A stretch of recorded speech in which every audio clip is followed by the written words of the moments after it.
அனைவருக்கும் தொழிலாளர் தின நல்வாழ்த்தையும் தெரிவித்துக் கொள்கிறேன். 4 பேர் நின்னா என்னால் பேச முடியாது. நான் நடுக்கும் போக மாட்டேன், செய்ய மாட்டேன்.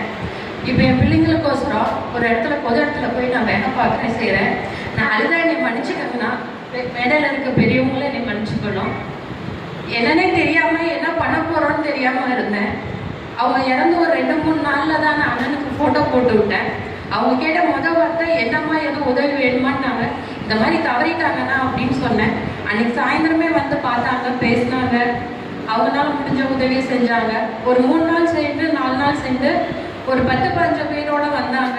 ஒரு எவ்வளோன்னே நான் எண்ணலை, அவ்வளோ மாதிரி காசை எனக்கு கொடுத்துட்டு பாருங்கம்மா வேற எதுவும் உதவி வேணுனாலும் சொல்லுங்க, நான் பண்ணி தரேன் அப்படின்னு சொல்லியிருந்தாங்க அண்ணா.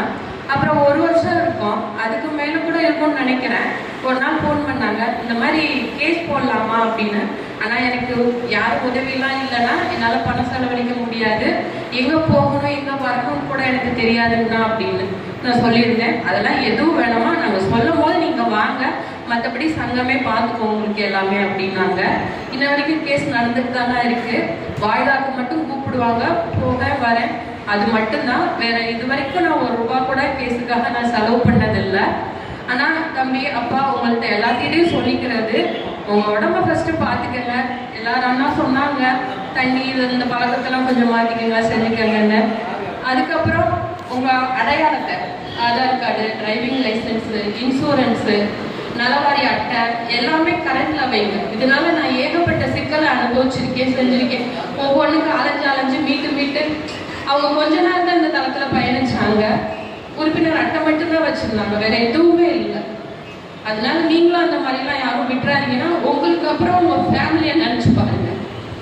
அதை நினைச்சாலே நீங்க எல்லாமே சரி பண்ணிக்குவீங்க. யாரோ ஒரு சிலர் 2 பேர் பண்றது தப்புனால அவங்க எல்லாத்தையும் நான் சொல்ல வரல.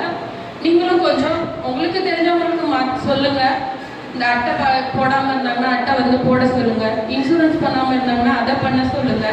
எல்லாமே கரண்ட்ல வைங்கண்ணா, ரெனிவல் பண்ணி செஞ்சு. நன்றிங்கண்ணா. வேற எதுவும் தப்பா பேசிங்கன்னா